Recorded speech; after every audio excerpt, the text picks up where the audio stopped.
everybody. Welcome to the It's a Lot Y'all podcast. It's episode 4. I can't believe we're here. I'm so excited.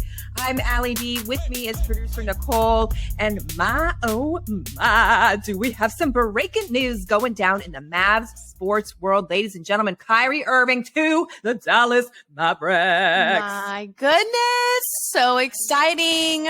So exciting. Big trade. So let's see. We've got Spencer Dinwiddie and Dorian Finney-Smith going to the Nets, plus the 2029 first round pick. Some other situations happening. Kyrie Irving's coming here to join us. He's coming to do a little dance in Dallas. I just made that up. I love it. He's such a dominant point guard player. And I really think that he's going to be good with the team and really ball out. Yeah, he's going to be a baller. Shot caller. Oh my gosh. But I do want to say I love Spencer Dinwiddie. I just feel like he is just like, I don't know. He's such a sweet soul and just seems like the nicest guy. I remember after I had my baby, I came back to host the special season ticket holder gala thing that we do. And I think he had just hit a huge shot the night before, the game winning buzzer beater, every NBA player dreams of this shot. And so I got to ask him a little bit about that before I had him lip sync to In Vogue, which was really cool. So anyway, Spencer Dinwiddie, Dorian Finney-Smith, we love you. You're amazing. Thank you. Yes, bittersweet. But I'm really excited to see what the team's going to do now. I think it's going to be a great addition to the Mavs. So welcome, Kyrie. I know. 8-time NBA All-Star, NBA champion with the Cavs, your former team. So you guys have that in common. Yeah. And here we are all in Dallas making it happen. Speaking of Dallas, whoa, did we ever have the freeze drama of the year? We had the Ice-apalooza, if you don't know, which is what I'm calling it, here in Dallas last week. So we had 4 days where we were iced in. Now, before you people from the north get all snippy snappy and say people in Dallas don't know what they're doing and don't know how to drive in the snow, this is not snow. This is ice. This is a literal ice skating rink over the entire city of Dallas. If you went out, you were going to end up on Dallas, Texas TV, Instagram. You know that page where they share all the crazy Dallas.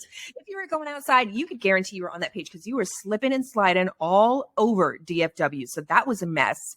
So the ice storm moved in on Monday. We were playing the Pistons. So the Mavs called me on Monday. They're so nice. And you guys, I live 90 miles from the arena. And they said, Allie, I don't know if this is going to be a good idea because the ice is supposed to start, right about during your 90-mile commute home. And exactly. Guys, I live way out in the country. I mean, there is no de-icing of the roads or any preparation that goes on out here. So I was really grateful. They're like, just stay home. And I said, great, I'll see you guys on Thursday because it's supposed to be nice and sunny. The ice storm will be gone by then.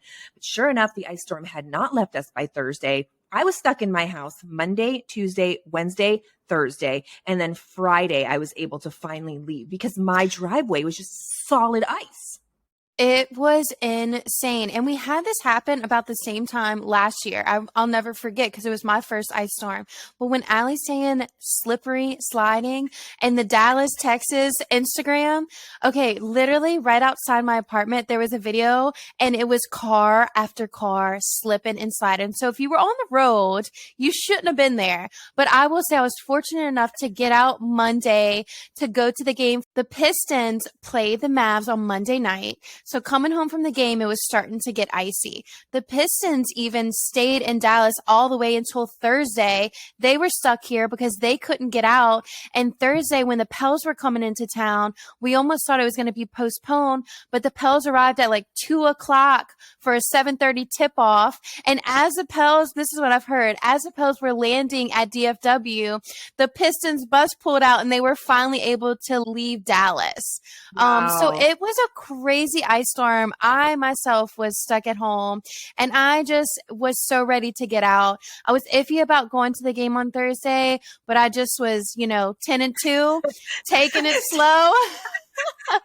Yeah, you texted me and you were like, I don't know if I should go. And I knew you were going to go, because you're just not going to miss work. So of course I couldn't make it Monday. And then I again could not make it in on Thursday, which I thought was going to be no problem. But the funny thing about that Pistons story is my dad lives in Michigan. And so he texted me on Wednesday. Yeah. And he's like, hey, the game is canceled here because the Pistons haven't been able to make it back from Dallas. They're stuck in the ice storm. I had no idea that the Pistons had been there for 3 days just waiting on the ice to lift. So, if these NBA teams are grounded, that there is a lot going on. So please do not judge us. Yes. Ice storms are crazy here. And by the way, I spent 4 days eating pure total garbage. I mean, I was on the pizza bandwagon. I was eating mac and cheese. I was just eating all of the bad things, just cooking, and baking cookies and brownies because you're just with the kids. I'm trying to entertain them, just eating all the junk. So I felt like last night, finally, I was like, I haven't had a vegetable in 5 days. So I beelined it to the grocery store and I'm just loading up on all the vegetables. So I'm getting carrots and broccoli, mushrooms, everything just to kind of like detox and rehydrate. All the goods. Blueberries, you name it. I had made a list of all the superfoods and I was going to get it. So anyway, so I'm doing all my shopping at Brookshire's. And the funniest part of it is, so I buy $180 worth of vegetables and good food. I know the groceries are so expensive. I've got $8 eggs, all the things, which I'm so mad about. I was like, really? Because we eat eggs every day and a family of 4, we're eating like 6 eggs every morning. So we're going through a lot of eggs at this point. Now we got to talk about me raising chickens, which is maybe on the horizon. I don't know. But so anyways, I leave the grocery store and I was so hungry. I beelined it straight to Brahms and got the 4 cheeseburger and French fries. So after all that, spending all that money on vegetables, I went straight to Brahms and got the hamburger and the French fries and just caved and I ate it on the way home. But the funnier thing is I then ended up texting you and being like, oh my gosh, I'm just so tired of eating crap. And I said, here's a little picture of my snack. Did. Yeah. And guys, this picture was pathetic. It was a paper plate with like 3 carrots, 1 piece of broccoli, like a half a mushroom. It looked like rabbit food. Hey, I felt better this morning though. Okay. Like I felt a lot better. So those little vegetables go a long way. So we need to have this is not even probably for this podcast, but I need to know if eating a little plate of vegetables at night is like the best time of day to eat vegetables. And the reason why I say this is because I feel like while you're sleeping, your body's doing a lot of like repair work.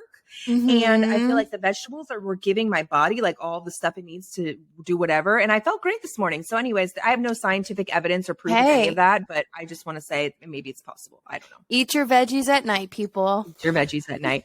Okay, let's talk about more big sports news coming up. The Super Bowl. So excited. I just noticed you have a Saints hoodie on today. I gotta represent, news. Let everybody know you're breaking news from Louisiana, born and raised, huge Saints fan. I literally bleed black and gold. I just feel like I needed to put this out there because we've been talking a lot of Cowboys. I know. My heart's with the Saints. I know, it's okay. Love you Cowboys for work, but who dat? You guys, Nicole's not even joking a little bit when she says she bleeds black and gold. She went to Europe this season to watch the Saints play was it London? In London, yes. Oh my gosh. We'll have to put that on the list of things we need to talk talk about that. NFL in Europe, because that's awesome. But we do have a big game coming up here in the States. It is the Super Bowl. We've got 2 great teams. The Chiefs and the Eagles. Who am I rooting for? I got to go with the Chiefs. Yeah. I got to go with Patrick Mahomes. I got to go with Travis Kelce. Really? Because I'm not a fan of the Eagles. I don't like, their fan base. Who is? I know. I'm like, ew. So I can't pull for the Eagles. I don't really want to pull for the Chiefs, but if I had to pick, I'm going with the Chiefs. You and I were talking about also the podcast that we love, the Calm Down podcast, which is so good. Shout out. Favorite. I listened to it today. They put me in such a good mood. I absolutely love those 2. Aaron Andrews, Carissa Thompson. You are freaking dolls. Anyways, they had a little interesting conversation. Yeah. We were talking about, and we have got to find out. So speaking of like the Super Bowl, obviously the Kelce brothers are facing off. So they were talking about an interview that they were doing with Travis Kelce and how Travis Kelce always just smells the best. I mean, fine. What's the word we're going for? They just say delicious. Like, I don't know. Delicious. Like he just smells so good. So they were talking about trying to figure out what cologne he's using. So I've been so involved. Like, okay, they got to tell us the cologne. So last episode, Carissa Thompson briefly mentioned that she found out that it was LV, it was Louis Vuitton cologne. But now the question is, which cologne is Travis Kelce wearing? Because there's like 15 LV colognes. We need to know. I need to find out the details. We need the info. Are you a cologne girl or like perfume girl or what? I mean, I have obviously like my perfumes, but I'm not super big on them. But I do love cologne. Like if a man smells good, we're going to find out what that LV cologne is from Carissa. We're going to be sliding in the DMs. For sure. If anything, though, guys, I'm more excited about this halftime show. The halftime performance, Rihanna making a comeback. I am so excited. It's been forever since she's performed. I just know she's going to come out and be like, I still got it. She's going to kill it. I mean, wow. I know. I wonder if she's going to have like a new song she's going to release shortly or something, or what's going to go on. But you guys, Rihanna is an outstanding performer. And I know you said there's been a little bit of talk, like if she's going to have a guest or what's going to happen. And I'm just like, no, I don't want like it's Rihanna, but 10 other people. Like these Super Bowl acts, I really feel like a lot of times they don't get what they deserve, which is just them on the stage solo. Like J-Lo and Shakira, when that combo, I was like, man, each of them should have had their own Super Bowl performance. I mean, it was cool to see that little Netflix special on that whole deal, but I do feel like that a lot of times they want to bring like too much and you can't just enjoy that one artist for everything that they are. These people are so talented. They've worked their whole freaking careers to get to this point. So anyways, what I'm saying is Rihanna's amazing. She could do it on her own. I love all her music. Everything about her is just so artistic and superstar. What a career to be like, oh yeah, I performed at a Super Bowl. I think if she does bring somebody out, maybe it'll just be for a song or two, but I really want the focus mainly to be on her. So actually I did see Rihanna live one time and it was, I don't get to go to concerts like for fun. I'm always working. So this was a work trip. I was there emceeing the NCAA Final Four big party that they have, the Capital One party.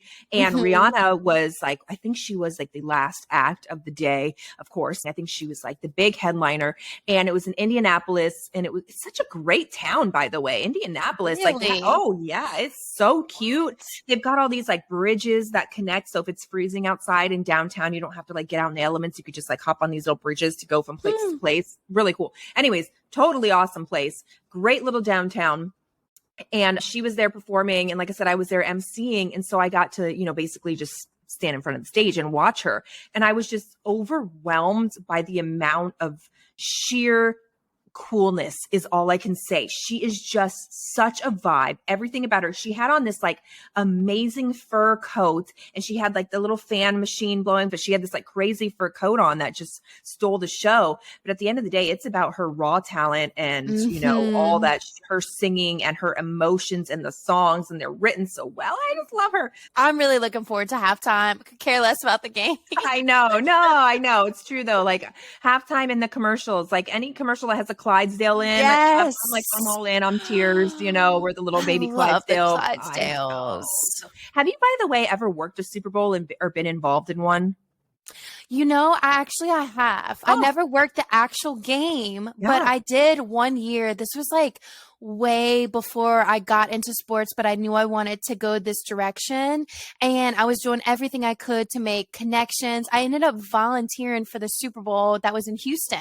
So I worked all the events leading up to it. Yes, it was great. It was a crazy experience. I didn't actually get to work the game, but all the outdoors events and all the things leading up to the actual game, I was a part of. So that's still on the bucket list. One day I'm going to get to Super Bowl. I know, me too. What are we going to do? I don't know. We got to figure out a way to get down there. Yes. It's going to be awesome. We didn't say in the beginning of the show, but obviously I'm on camera. She's the stage manager. We work in sports. Welcome to the show. We're 20 minutes in. But tell us about your new pregame activities that you've been doing with the Dallas Mavericks, because I could see you guys when Nicole and I were working one of the very first games this season. I could just see she was not really involved in the pregame stuff because that wasn't part of her position. It was really just to help me and the other talent.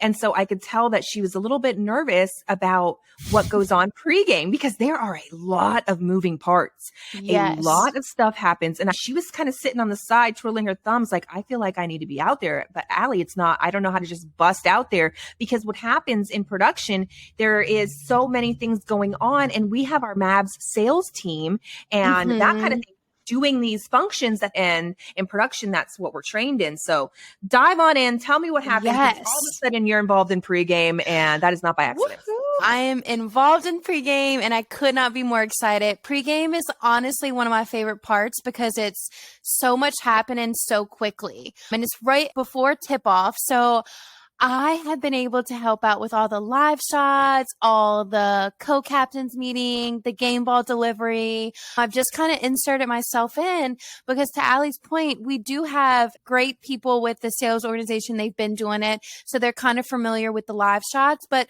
they're not necessarily on headset listening to when we're actually going to go live. And the thing with live entertainment is things can change anytime. Your camera guy could be missing. We might have to switch some things around because the players are still warming up on the court, so we can't get prime time out.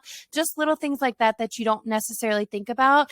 Yeah, and can I say that the reason why that is so great is because when we have pregame going on, it's usually like 10 kids. We've got a group coming in to sing the anthem. Someone's getting honored here and there. So a lot of people that aren't familiar, obviously they're not doing this kind of stuff for their job. They're here to be honored or to have this special activity. So you want to keep their focus on having fun and enjoying the experience. And that's where I feel like the sales team really can help because they're there to just be like the relationship person and to have fun with these people and let them know that it's gonna be great. Hey, smile, we're having a good time. You don't want them sidetracked with stuff that you should be worrying about, which is like when we're going live, has the buzzer hit? Where's the cameraman? Exactly. So taking all that off of their plate and putting that on your plate where it's so easy for you, you're comfortable to do it, and they can focus on entertaining the guests. The clients, yes.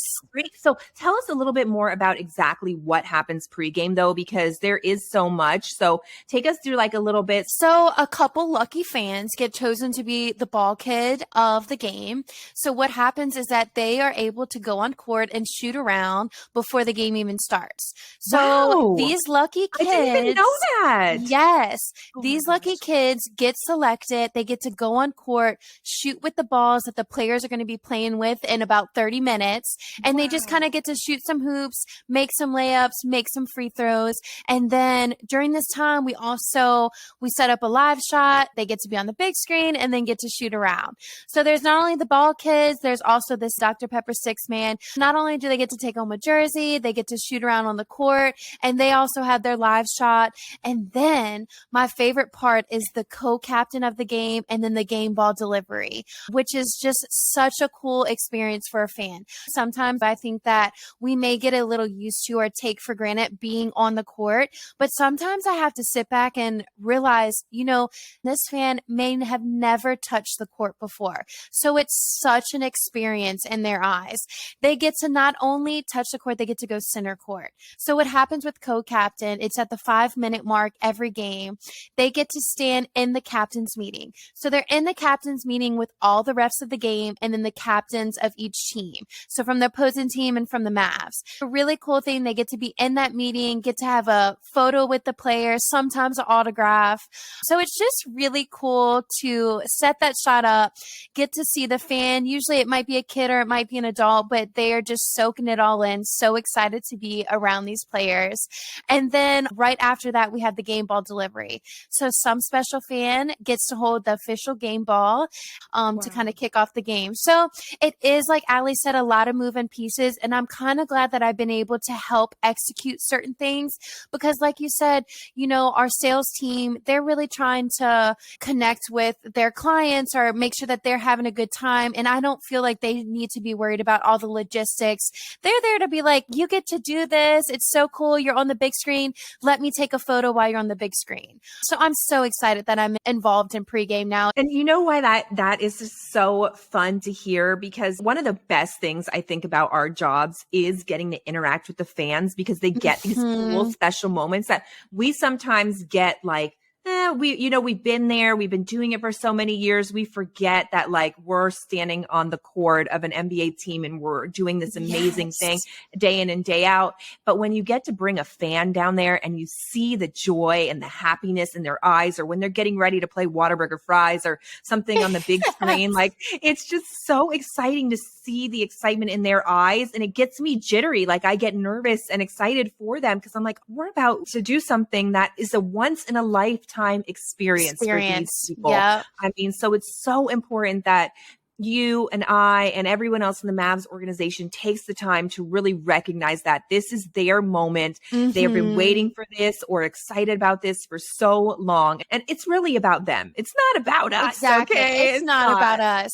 It's all about the experience. But I agree with you there because it's like to give these people these experiences is just so cool to be a part of. So funny sometimes when you have the little kids, like as soon as they get on the court, they're just looking up and not realizing how big these players are, like how tall they are. So it's super cool. And I'm so glad to be more involved with pregame. I didn't know all that stuff went down. I've never been involved in pregame. So I've watched it, but I didn't realize that there were so many cool things going on. It's awesome because you get to kind of know the refs. The refs come in and out every game. And I think that's one of like my favorite parts too, is just getting to know the refs and kind of saying, hey, back in Dallas, just something cheesy, but it's cool.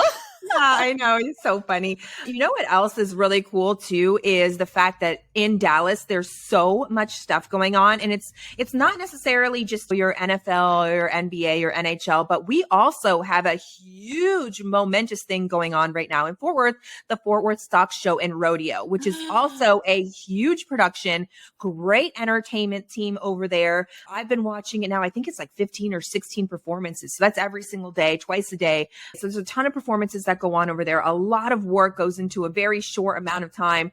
Such an incredible thing to see. And you got to see it actually for the first time in person last night. Oh my gosh. Okay. So tell me about what you thought of the Fort Worth Stock Show and Rodeo, because guys, I'll tell you my involvement after she tells her story, but it's pretty cool. So I want to hear like from the pure fan perspective, what it was like. Yes. So it was different. I've never experienced anything like that. To be honest, I've been to the Houston Rodeo before a couple times. So kind of familiar with like the things that do happen.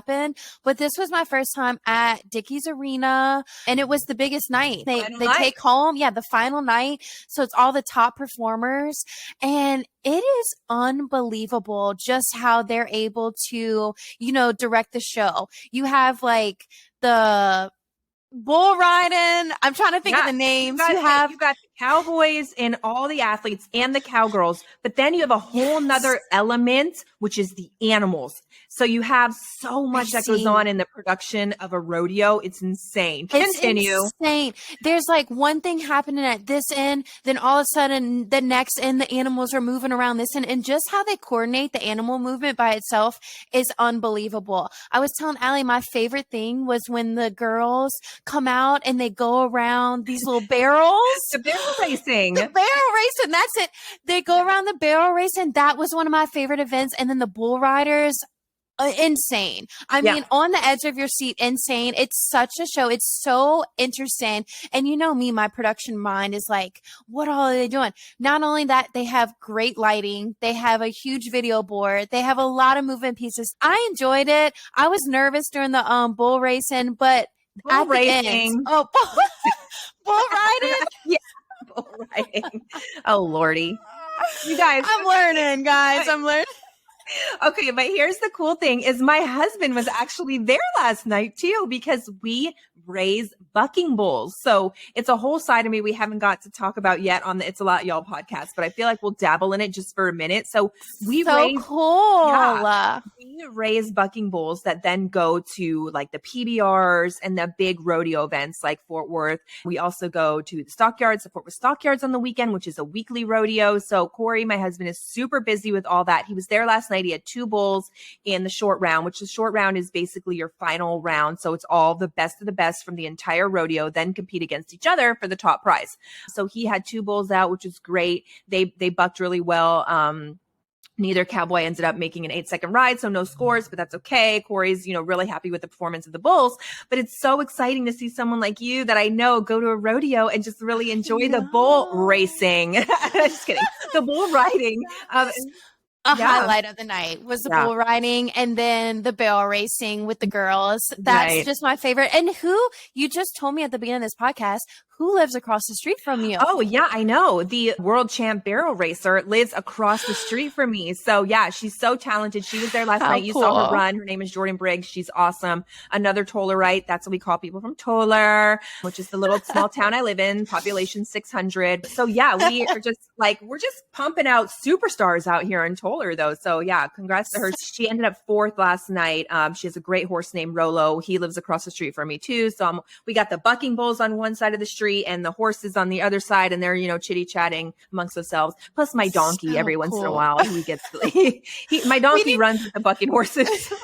We're gonna have to post a picture or video of the donkey on the podcast for sure. Yeah, we'll post Marty the donkey. He's awesome and hilarious, and I'm just so excited that you got to go to the rodeo and experience all of that. It was so fun. It was so fun, and it's so cool to know that you're so tied to it. So I couldn't wait this morning to share my experience with Allie, because I knew her husband was probably there, but I didn't realize that y'all had 2 of the bulls. How cool is that? But it's so crazy. The bulls are insane. At the end, I do want to say this because it was the coolest moment. There's this guy who is we need to get him for halftime, a halftime show at the Mavs.